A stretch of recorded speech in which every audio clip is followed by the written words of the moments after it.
모세가 율법을 만들기 전에 이스라엘 백성들은 먼저 안식일법을 어겼습니다. 하나님께서 출애굽기 16장에 보면 만나를 주시겠다고 약속을 하시거든요.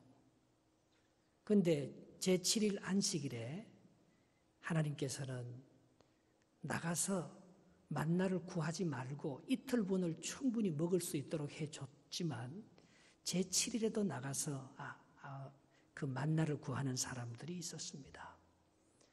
그래서 하나님께서 출애굽기 20장에 십계명 하나님의 법을 만든 것입니다.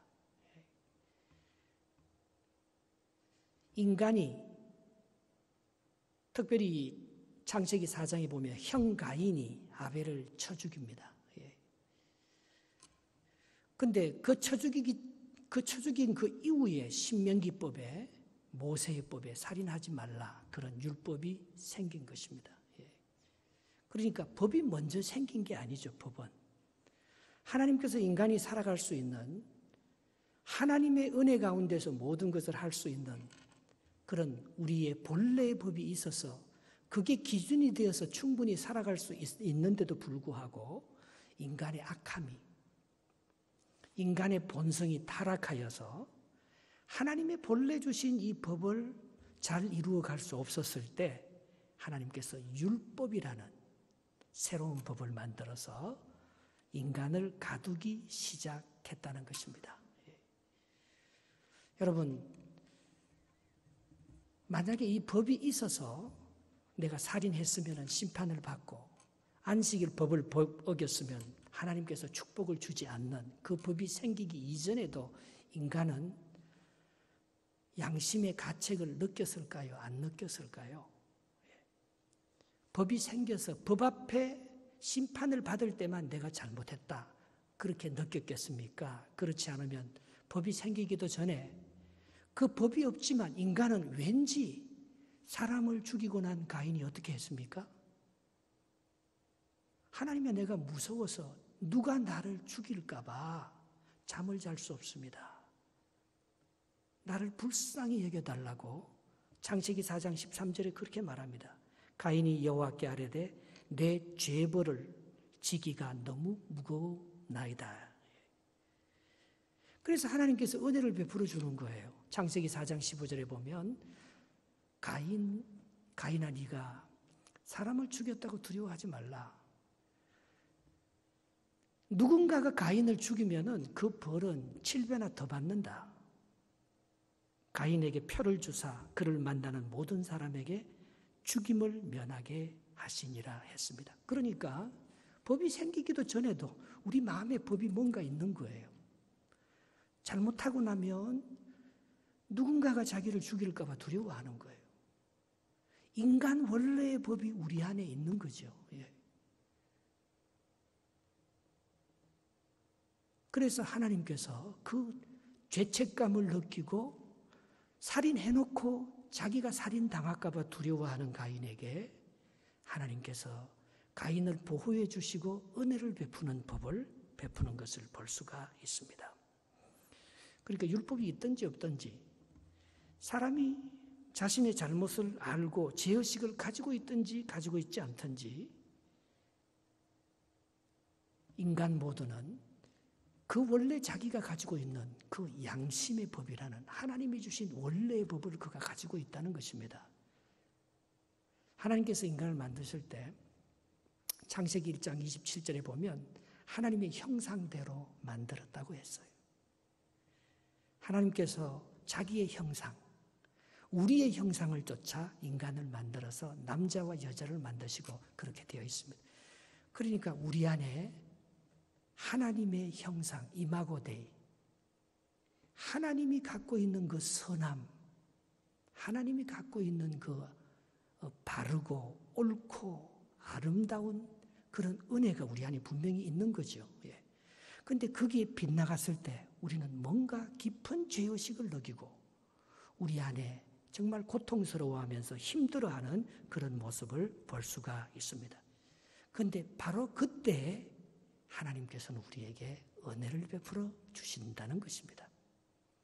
그러니까 율법을 준 목적은 율법을 다 이루어서 내가 의롭게 되고 선하게 된다기보다도 오히려 내가 더 큰 죄인으로 내가 어떤 죄를 지었을 때 그 죄를 정말 심판받고 정죄받음으로 말미암아 내 힘으로 어떻게 할 수 없다는 것을 깨닫게 하기 위해서, 그래서 하나님의 은혜를 덧입는 예수 그리스도의 사랑의 그 국률을 덧입는 십자가의 구원의 은총으로 나가게 하는 그 과정으로서 우리가 죄인인 것을 깨닫게 하기 위해서 우리에게 양심도 주었고 율법도 주어서 우리를 죄 안에 가두어 버리는 그런 하나님의 인도하심이 있었다는 것입니다.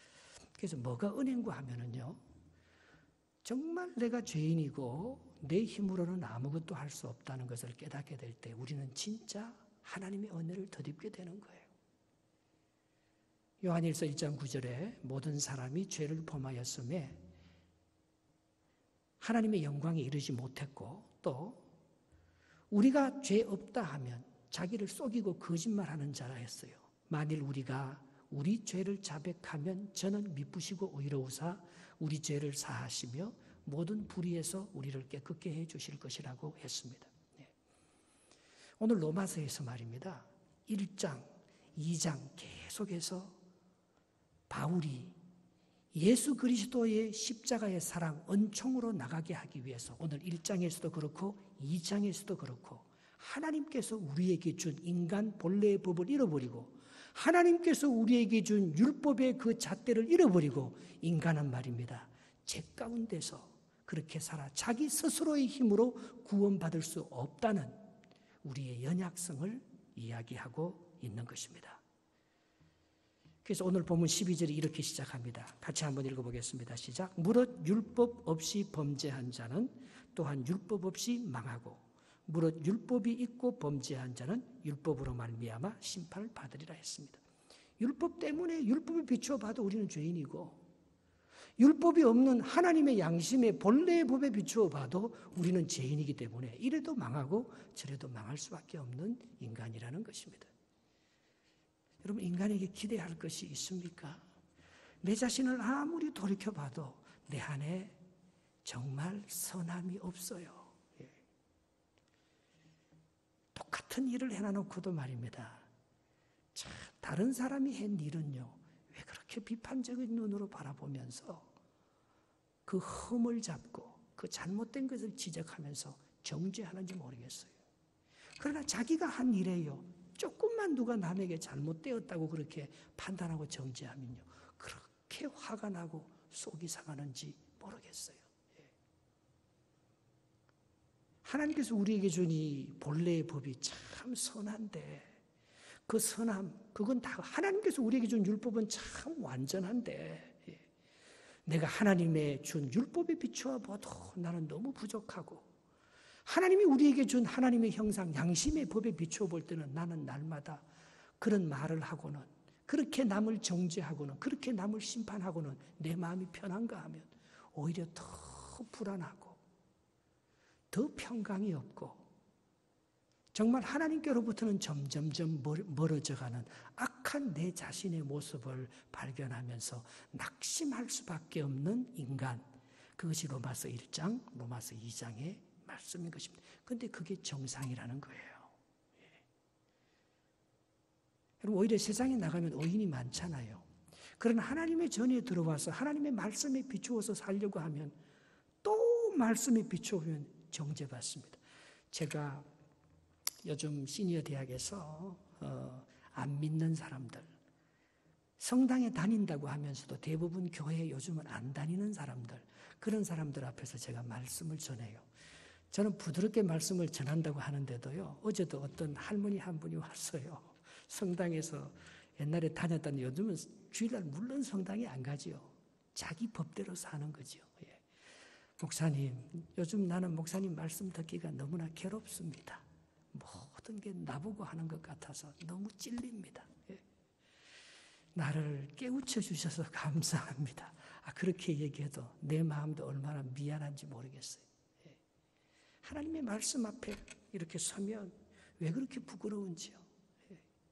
그 말씀대로 오늘도 하나도 감사치도 아니하고 하나님을 알면서도 하나님을 영화롭게도 아니하고 하나님의 뜻을 이룬다고 하면서도 다른 사람들을 정죄하고 정말 사랑으로 살지 못했던 우리의 모습을 볼 때 율법 아래 비추어 보나 율법 이전에 있었던 그 양심의 법, 하나님의 원래의 법에 비추어 보나 우리는 이렇게 해도 깨름직하고 저렇게 해도 정죄받아서 하나님 앞에 설 수 없는, 정말 요한일서 1.9장 말씀처럼 우리가 스스로 죄인으로밖에 드러날 수밖에 없는 그런 모습으로 우리는 정말 하나님 앞에 설 때 그런 것을 느끼게 되는 것입니다. 그 대표적인 사람이 무비보셋이에요. 사울이 죽고 사울의 아들 요나단도 죽고 그 가문은 완전히 패가망신하고 멸절했습니다. 그런데 다윗이 말입니다. 사울은 자기를 많이 죽이려고 했지만 그래도 장인 어른이잖아요. 그런데 요나단은 사울과 영원한 언약을 맺었잖아요. 너의 후손과 우리의 후손은 끝까지 보살펴 주기다. 그래서 다윗이 왕이 되고 난 다음에 사울 가문에서 누가 살아있는지를 찾아봤어요. 그러니까 한 사람이 살아있는 거예요. 무비보셋이라는 사람이. 그런데 그는 두 다리를 다 절고 버림받은 자였습니다.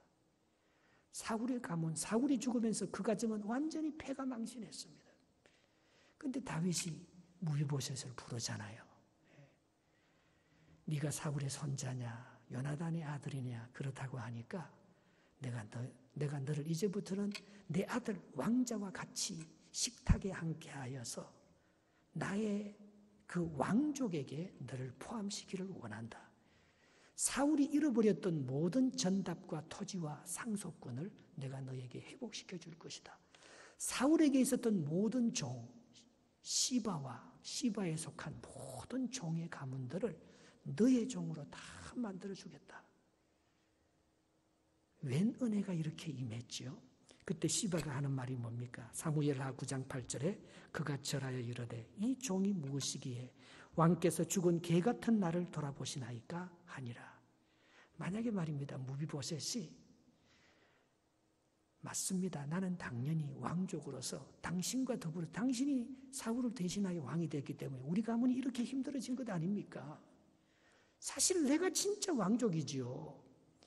내가 다윗의 왕자들하고 같이 그렇게 대접받지 못할 이유가 뭐가 있겠습니까? 그렇게 고자세로 나갔다면은 다윗이 무비보셋을 돌봐줘도 별로 기쁨도 없고 잘 안 돌봐줬을 거예요. 그러나 무비보셋이 말입니다. 우리 가문은 죽은 가문이고 사울은 하나님 앞에서 왕으로 세움을 받지 못하고 버린 가문이었는데 당신이 내 가문을 회복시켜 주셔서 왕자로 사울의 상속권을 모두, 사울의 노비를 모두 나의 노비로 만들어 주시니 그건 너무 크신 하나님의 은혜입니다. 만약에 무비보셋이 자기가 죄인인 것을 깨닫지 못하고 만약에 무비보셋이 영원히 버림받은 심판받은 자리인 것을 스스로 뉘우치는 그런 자리에 앉지 아니하고 다윗의 은혜를 받았으면 다윗의 은혜가 감사한 줄 모르잖아요. 아마 사울 왕처럼 말입니다. 그 큰 축복을 오히려 남을 죽이는 저주의 도구로 사용했을 것입니다. 마찬가지입니다. 하나님께서 우리에게 절대 축복을 먼저 안 줍니다. 조금 축복을 주고 은혜를 줘버리면 어느새 교만해져서 말입니다. 그래도 자기 양심의 법이 좀 바른 줄 알고 남만 정지할 거 아니에요. 그래도 나는 율법대로 잘 사는 줄 알고 오히려 예수님 보기에는 회칠한 무덤인데 오히려 보기에는 소경을 인도해서 모든 사람을 그렇게 잘못된 길로 인도하는 형식적인 바리새인처럼 자기도 율법을 못 지키면서 다른 사람들에게 율법을 강요하는 그런 사람인데 그런 사람은 예수님을 못 만나지요. 정말 내 힘으로는 아무것도 할 수 없는 죄인인 줄 알고 무비보셋처럼 나는 썩어진 가문입니다. 망한 다윗 사울의 후손입니다. 그렇게 할 때 다윗이 베풀어주는 그 은혜에 감사하고 감격하는 구원으로 옮겨주는 것, 그게 바로 율법의 역할이고 그게 바로 하나님께서 우리에게 본래 주신 양심의 역할이라는 것입니다.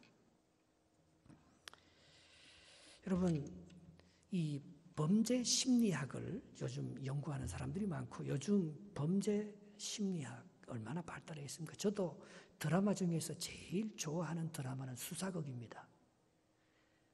사람을 죽이고 여러분, 사람을 죽인 사람은요, 반드시 사람을 더 죽인다는 거예요.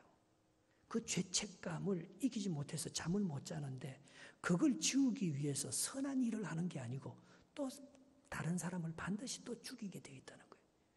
DJ 심슨이라고 말입니다. 자기 부인을 죽였잖아요. 죽인 것 같아. 그러나 법정에서는 증거가 없기 때문에 자기 부인을 안 죽였다고 그렇게 그 법에서 이겼어요. 이 사람이 미식 축구에서 최고의 영웅이잖아요. 흑인인데 말입니다. 그러나 결국 얼마 전에 결국 또 엄청난 범죄를 저질러서 말입니다. 감옥에 가서 평생을 살게 되는. 여러분, 우리가 도적질 돈이 없어서 도적질 할 수밖에 없을 경우가 있습니다. 남의 물건을 훅 յու치고 내 걸 정당하기 위해서 우리가 거짓말 할 수밖에 없는 상황이 올 때가 있습니다. 그런데 그것을 가르치기 위해서 도적질 한 사람이 나를 알기 때문에 우리는 도적질 한 데서 그치지 아니고 그 사람을 죽이잖아요. 한 죄를 더 가리기 위해서 더 큰 죄를 저지르는 것, 그게 범죄 심리학, 인간이 그렇게 악한 거예요. 그래서 연쇄살인범이 더 나오고 더 고도에 발달된 자기의 그 약점, 자기의 악, 자기의 그 살인죄를 가리려고 말입니다. 온갖 방법으로 인간은 더 큰 그런 합리화와 더 큰 지능적인 방법으로 다른 사람들을 빼앗고 다른 사람들을 죽이면서 자기 것을 가지면서도 자기가 그것을 했지 않은 것처럼 온갖 것을 만들어 나가는 더욱 지능적이고 더욱 살벌한 세상으로 이 세상은 점점 변화되어 가는 것을 볼 수가 있습니다. 그래서 법이 없으면 이것을 심판할 수가 없는 거예요. 양심의 법을 가지고서는 내가 양심이 정말 이래서는 안 되는데 하면서 그게 돌아서냐 하면 인간은 그 양심을 지키기보다도 자기를 지키기를 더 원하기 때문에 도둑질한 것을 가르기 위해서 또 살인을 전하고 그 살인한 그 죄책감을 덮기 위해서 또 다른 살인을 저지르면서 인간은 끊임없이 그렇게 악에 빠져서 살 수밖에 없기 때문에 법이 있어야 되는 거예요. 법이 그 사람을 심판해 줘야 되는 거예요. 정말 감옥에 들어가서 고생의 떡을 먹기 전까지는, 고생의 물을 마시기 전까지는 자기가 자기 스스로를 절제하려고 해도 절제가 안 되는, 그래서 법의 심판이 필요한 것 아니겠습니까? 그런데 그 법을 하나님이 만든 거 아니겠어요? 최초의 법은 시내산에서 모세가 받은 율법 10계명입니다. 거기서부터 함무라비 법전이 나오고 거기서부터 세계 법의 근원이 된 로마법이 나오고 라틴법, 그게 기각이 되어서 이 세계의 모든 법이 나오게 되었습니다. 이번에 그 멕시코 선교 대회를 갔는데 마지막 날에 볼리비아 선교사, 페루 선교사 황인영 선교사가 마지막 간증을 하게 돼요. 이 사람이 40년간 페루에서 선교를 한 거예요. 그래서 이제 40년간 하니까요, 국민학교 때부터 대학까지 있는데 학생들이 2,000명이 넘는데요. 그게 다 크리스찬 사립학교가 된 거예요. 그러니까 그 공락금만 해도요, 그 땅만 해도요, 이 선교사가 얼마나 큰 부자가 됐는지 몰라요. 그래서 이걸 말입니다. 이제 후원하는 교회도 끝나고 자기도 이제 은퇴를 해야 되니까. 근데 애들 셋 다요. 애들 셋 다 수재요. 셋 다 미국에서 공부하고요. 의사 되고 변호사 되고 교수 되고. 근데 막내 아들, 막내 딸 하나만 페루에서 태어난 거예요. 근데 그는 미국에서 지금 이제 그 심리학을 공부하는 대학원 박사과정이 있는데 걔는 페루를 위해서 살겠다는 거예요. 그래서 이 목사님도 자기 이제 은퇴하고 나서 내가 어디 가나, 내가 이렇게 큰 이 유치원부터 대학까지 2,000명의 학생들이 있고 이제 이걸 내가 이제 은퇴하면서 현지인들에게 다 물려줬어요. 그러면서 내가, 근데 이 사람이요, 대학에서 법을 전공한 사람이에요. 그래서 법은요, 이 북미법은 법이 다르대요. 북미법은. 그럼 우리나라 법과 이 유럽법, 이 대륙법은요, 페루법하고 똑같다는 거예요. 자기가 대학교 때 배운 그 법이나 페루법이 유럽에 있는 법하고 똑같다. 미국과 캐나다의 법은 다르대요. 이 굉장히 판례가 많아갖고, 이 미국과 이 캐나다 법은 법이 발달해갖고요, 너무 다양한데, 이 대륙법은요, 원칙에 준수하면서, 페루법이나 한국법이나 이 유럽에 있는 법은 똑같아요. 법이 크게 두 가지로 나누어진다는 거예요. 자기가 40년 동안 페루에서 살았으니까 페루 말을 너무 잘하는 거예요. 그래서 내가 이제는 마지막으로 이 페루를 위해서 내 인생을 어떻게 불태울까 하면서 페루의 인권 변호사가 되어서 정말 변호사 되기 젊은 사람이 그 육법 전설을 외우기가 얼마나 힘든데 말입니다. 자기도 그 법을 정말 외우면서 하나님께서 은혜를 주셔서 도저히 못 따라가겠더래요. 그런데 하나님께서 은혜를 주니까 말입니다. 그래서 그가 이번에 이제 사법고시에 합격을 한 거예요, 페루에서. 그러면서 이제 70이 되어서 은퇴를 했지만 이제 그 남은 여생을 페루의 가난한 인권 변호사가 되어서 오늘 페루민, 자기 딸이 페루를 위해서 살겠다니까 한국으로 안 돌아가고 자기 첫째 아들, 둘째 아들이 있는 미국으로 안 돌아가고 남은 여생도 페루에 남아서 정말 그 법을 가지고 많은 사람들을 봉사하면서 그렇게 살겠다는 거예요. 유태인들이 잘 사는 게 딱 하나잖아요. 법 때문에 잘 사는 거잖아요. 자기들이 그 법을 가지고 자기들이 유리한 것으로 다 만들어서 자기들은 요리피하고 조리피하고 다 만들어서 오늘 그 변호사들이 그 모든 돈을 그렇게 공식적인 그런 공공연한 도둑놈이라 하잖아요. 이 세계의 부를 자기들이 만든 그 법으로 모든 것을 이 법을 만든다는 게 얼마나 위대한 민족입니까? 여러분 인간이 모든 걸 다 피해 다니니까 하나님이 준 하나님의 뜻대로 안식일을 지키라 해도 더 많은 것을 얻기 위해서 안식일을 안 지키니까 하나님께서 출애굽기 16장에 안식일을 안 지키니까 안식일을 지키라고 안식일 법을 출애굽기 20장에 만들고 살인하지 말라고 인간의 마음속에 서로 사랑하라고 사는 그 마음이 우리 안에 다 있는데 이 가인이 하나님이 아벨만 사랑하는 것 같아서 가인이 아벨을 죽이고 살인해버림으로 말미암아 하나님께서 살인하면 너도 살인받을 수밖에 없다는 율법을 만들어서 인간이 살인하지 못하도록 만든 그것은 우리의 악함 때문에 만드는 거죠. 우리의 본래의 법대로 살지 못하는 우리의 연약함 때문에 하나님께서 더 큰 심판의 율법의 법을 만들어서 네가 죄인이라는 것, 네가 뭘 잘못했는지 너도 한번 고통을 받아봐라는 것, 그래야지만 내가 얼마나 잘못된 사람인지 스스로 깨달을 수 있으니까 하나님께서 그 법을 우리에게 만들어 준 것입니다. 그러니까 법은요 우리를 의롭게 하지 못해요. 아무리 감옥서 갔다 나온다고 해도 그 사람이 새로운 사람이 되어서 나오는 거 아니에요. 그저 그 죄에 대한 형벌만 받고 나오는 것이죠. 죄인인 것을 알게 해 주시는 것이죠. 왜? 본래 하나님의 그 이마고대 형상이 무너져서 자기가 뭘 잘못했는지 모르고 알면서도 그걸 이길 수 있는 힘이 없기 때문에 스스로 고통받게 만들어서 네가 얼마나 더 큰 죄인인 것을 깨닫고 네가 어떤 별이 붙어서 어떤 심판을 받아야 되는지 알게 하기 위해서 하나님께서 율법을 만들어 우리에게 주신 것이죠. 갈라디아서 3장 19절에 그렇게 되어 있습니다. 그런즉 율법이 무엇이냐? 범법함으로 더하여진 것이라. 천사들을 통해서 한 중보자의 손으로 베푸신 것인데 모세를 통해서 베푸신 것인데 약속하신 자손이 오시기까지 있을 것이니라. 약속하신 자손이 누굽니까? 예수 그리스도가 오시기까지 율법이 역할을 한다는 거예요. 율법은 과정입니다. 율법은 이 세상을 새롭게 하지 못합니다. 그러면 예수님께서 왜 죽었겠습니까? 예수님께서 죽는 것은 율법의 마침입니다. 율법은 십자가의 원수라고 했어요. 예수께서 율법의 요구를 다 지불하기 위해서 우리의 모든 형벌을 대신 지시고 심판을 받음으로 말미암아 우리는 심판에서 구원으로, 우리는 죽음에서 생명으로, 우리는 그 죄 때문에 감옥에 갇혀있는 그런 제한적인 삶에서 영원한 참된 자유와 해방을 누리는 그런 생명의 역사로 우리가 바뀐 것 아니에요. 그게 예수 그리스도가 오시기까지, 예수 그리스도가 오시기까지는 우리는 법 아래에서 계속 고통받아야 합니다. 예수 그리스도가 오셔서 우리의 죄를 속죄하여 주기 전까지는 우리는 법의 심판에서 그 양심의 죄책감에서 벗어날 수가 없는 것입니다. 그런데 오늘 본문에 보면은 누가 의인인가 하면은 율법을 듣는 자, 유대인들은 율법을 듣고 율법을 배우고 율법을 만드는 자인데요. 그 사람이 의인이 아니고 진짜 의인은 율법을 지키는 자라고 말하고 있습니다. 13절 한번 읽어보겠습니다. 시작. 하나님 앞에서는 율법을 듣는 자가 의인이 아니요 오직 율법을 행하는 자라야 의롭다 하심을 얻으리니 했습니다.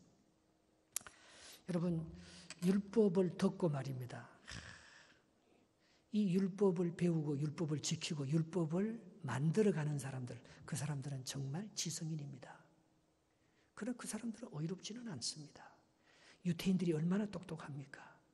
그들이 율법을 다 만들고 그 율법의 테두리 안에서 자기들이 부유롭게 만들어서 살아갈 수 있도록 그렇게 다 해놨어요.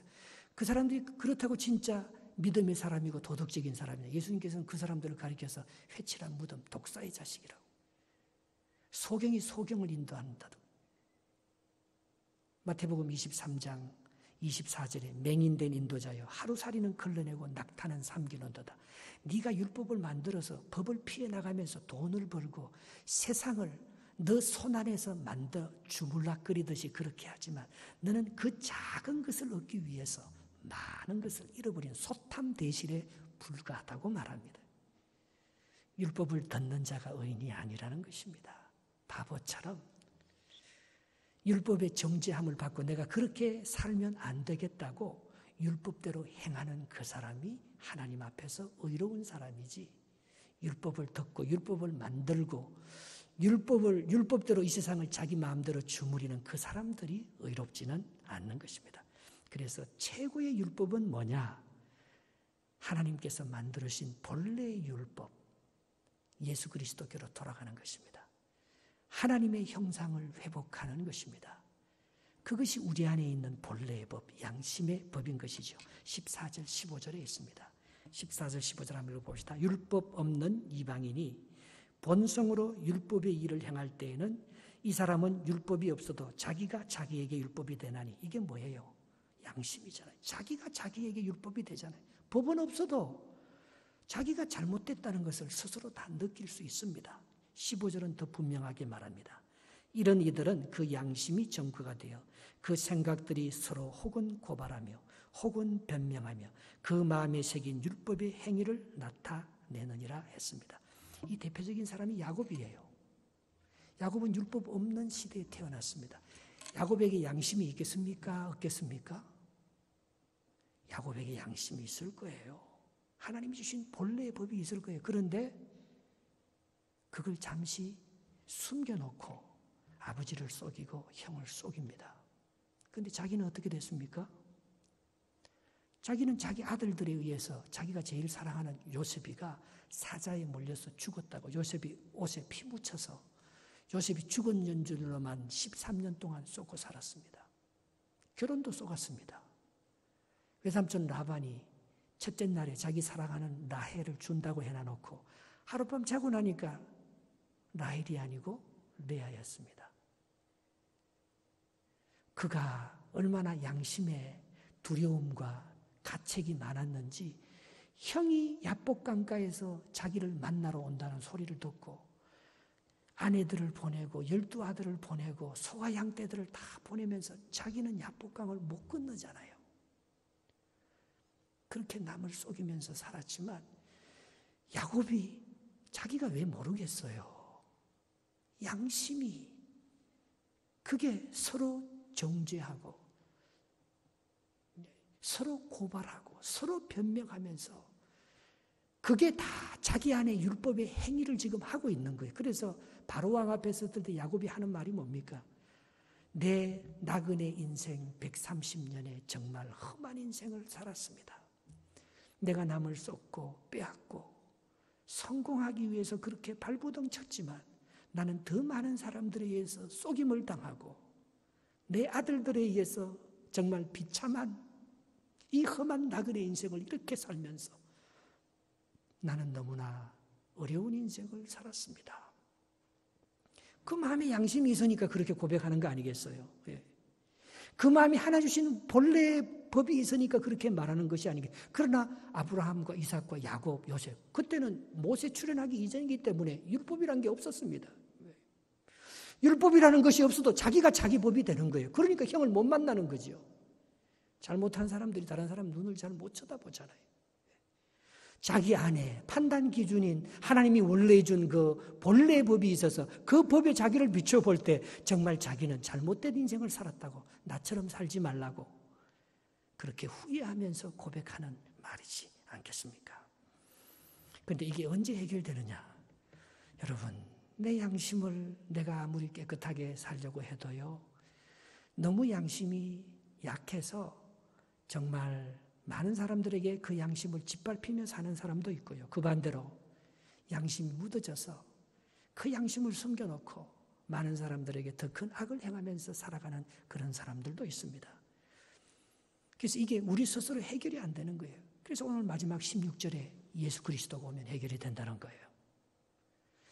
율법과 우리의 양심의 법, 이것이 예수 그리스도가 오면 모든 것이 아름답게 해결이 된다고 로마서에 결론적으로 말하고 있는 것입니다. 16절 말씀을 한번 읽어보겠습니다. 시작. 곧 나의 복음에 이르는 바와 같이 하나님이 예수 그리스도로 말미암아 사람들의 은밀한 것을 심판하시는 그날이라 했습니다. 갈라디아서 3장 24절에 보면 이같이 율법이 우리를 그리스도께로 인도하는 초등교사가 되어 우리로 하여금 믿음으로 말미암아 의롭게 함을 알게 하려 함이라 했습니다. 복음으로 말미암아 우리가 예수 그리스도께로 갈 때 우리의 모든 부끄러운 것이 드러나고 또 가려지고 또 씻어져서 하나님 안에서 온전한 하나님의 형상을 회복하는 은혜를 입게 되는 거예요. 이렇게 입은 하나님의 은혜, 하나님의 사랑은 말입니다. 우리의 노력으로, 우리가 율법적으로 우리의 의로 지키려고 하는 나의 공로보다도 훨씬 더 효력이 큽니다. 율법대로 양심대로 살려고 해도 살지 못하는 사람들이 예수 그리스도의 은혜를 이렇게 다윗의 은혜를 받은 무비보셋이 감격해서 망한 사울의 가문을 회복시켜 주신 절대적인 너무나 큰 사랑과 국류를 입은 다윗의 사랑에 감격해서 무비보셋이 감사하며 보답하듯이 말입니다. 오늘 우리의 양심의 법으로도 안 되고 율법의 법으로도 정죄받을 수밖에 없는 우리들이 예수 그리스도의 사랑의 법에 포로가 되었을 때 우리는요, 은밀한 것까지 주님 앞에 우리의 죄를 다 고백하면서 진정한 자유를 얻고 진정한 속죄함을 누리면서 하나님 앞에서 율법의 요구보다 더 큰 법을 성취하면서 이웃을 사랑하며 나에게 악을 행하는 사람들을 용서하며 하나님의 뜻을 이루는 그런 삶을 살아갈 수가 있게 되는 것입니다. 오늘 십자가의 이 은혜가 아니면 우리가 어떻게 우리의 양심, 우리의 죄책감, 율법의 판단 아래서 우리가 벗어나서 진정한 자유와 은혜를 어떻게 누릴 수 있겠습니까? 그래서 하나님께서는 그것을 알고 예수 그리스도를요, 네가 십자가를 지지 않고서는 인류의 구원의 문제가 해결이 안 된다. 왜 내가 죽어야 합니까? 인간이 자기의 죄 때문에 죽으면 그게 무슨 죄값이냐? 죄를 갖고 태어나지 않는 남자의 정욕이 아닌 동정녀 성령의 몸으로 태어난 너가, 하나님의 본성을 갖고 있는 너가 인간의 모든 죄를 위해서 어린 양처럼 정말 영원한 제사를 하나님 앞에 한 번 드리면 그 십자가의 제사, 희생의 제사가 인류의 죄를 대속하는, 율법의 요구를 지불하는, 더 이상 형벌과 죄의 양심의 법에 가려서 심판받는 모든 인간의 죄악으로부터 완전히 속죄되는 그런 은혜가 있게 될 것이라는, 바로 그 하나님의 뜻을 깨닫고 예수님께서 묵묵히 십자가를 지는 것 아니겠습니까? 여러분, 교회 안에 평화가 있습니까? 가정 안에 평화가 있습니까? 그것은 예수 그리스도의 사랑과 십자가를 깨달은 사람이 누군가가 그리스도 안에서 그 공동체를 위해서 희생하고 죽어주고 말없이 섬기는 사람이 있기 때문에 그 공동체가 돼. 공동체 똑똑한 사람 때문에 되는 게 아니에요. 똑똑한 사람 때문에 공동체는 더 어렵습니다. 항상. 공동체는 판단하고 계산하고 따지는 사람 때문에 공동체가 되는 거 하나도 없습니다. 누군가가 다 알면서도 쏘가지고 당하면서도 그냥 당하고 정죄받으면서도, 왜? 예수 그리스도가 그렇게 했기 때문에 누구든지 나를 따라오려거든 자기를 부인하고 자기 십자가를 지고 오라고 했기 때문에, 그것이 하나님 나라의 법이기 때문에, 거기는 그런 사람들이 가기 때문에 천국이지 않습니까? 거기는 정죄함이 없기 때문에, 거기는 심판이 없기 때문에, 거기는 서로 자기가 죄인이라고 고백하면서 자기의 연약함을 고백하고 그리스도가 주시는 은혜로 살아가는 사랑의 법으로 움직여지는 그런 나라이기 때문에 그 나라가 좋은 나라지 아니겠어요? 오늘 우리가 할 수 있는 이 공동체를 아름답게 만들 수 있는 것은 바로 그런 몇몇 사람들 때문에 그게 의인이요. 소돔과 고모라 성에 의인 10명이 없어서 그래서 심판을 받는 심판은 저절로 받아요. 의인 10명이 없으면 그 공동체는 저절로 무너지게 돼 있어요. 다 서로 정죄하고 서로 싸우고 다 서로 잘났다 못났다 그렇게 얘기하고 아무도 덮어주는 사람 없으면 아무도 대신 고난받는 사람 없으면 아무도 율법의 한계를 넘어서서 양심의 가책의 한계를 넘어서서 예수 그리스도의 십자가의 사랑을 드러내고 자기를 부인하고 십자가를 나타내는 사람이 없으면 그 공동체는 저절로 무너지는 거예요. 우리가 받은 사명이 바로 그거예요. 왜 교회를 사람들이 욕합니까? 교회마저 무너지면 다 무너지기 때문에 욕하는 거예요. 그건 교회를 미워해서 욕하는 게 아니에요. 교회를 욕할 때 감사해야 돼요. 그러네요. 정말 우리 교회가 부족하네요. 왜? 우리가 희망이기 때문에 그런 거예요. 다른 거는요 다 속여요. 다른 거는 다 자기 욕심 때문에 사는 거예요. 그러나 여기만은 그래도 하나님의 본래의 법인 양심이 살아있고 여기만은 그래도 하나님의 사랑과 대속의 은혜가 율법의 심판과 정죄보다 더 크기 때문에 이것마저 깨어지면은 인류의 소망이 없기 때문에 바닷물의 0.1%의 소금이지요. 이 세상을 밝히는 빛이지요. 너희는 세상의 빛이라 너희는 세상의 소금이라 했는데 오늘 우리가 그 십자가의 사랑을 우리가 짊어지고 많은 사람들을 용서해주고 사랑해주는 그 아름다운 우리의 이 공동체의 이 회복의 영이 말입니다. 모든 사람들을 여기 오는 사람들을 용서해주고 받아주고 알면서도 베풀어주고 불러주고 자비를 베푸는 바로 거기에 우리 교회의 희망이 있고 우리 가정과 우리 공동체의 희망이 있고 인류의 희망이 있는 줄 믿습니다. 오늘 그 본래의 하나님의 법을 오직 예수 그리스도의 십자가의 사랑으로 말미암아 회복시켜서 여러분 안에 있는 모든 양심의 법, 율법의 법을 넘어설 수 있는 그리스도의 법이 여러분들을 다스리는 하나님의 사람으로 승리하시기를 주님의 이름으로 축복합니다. 아멘.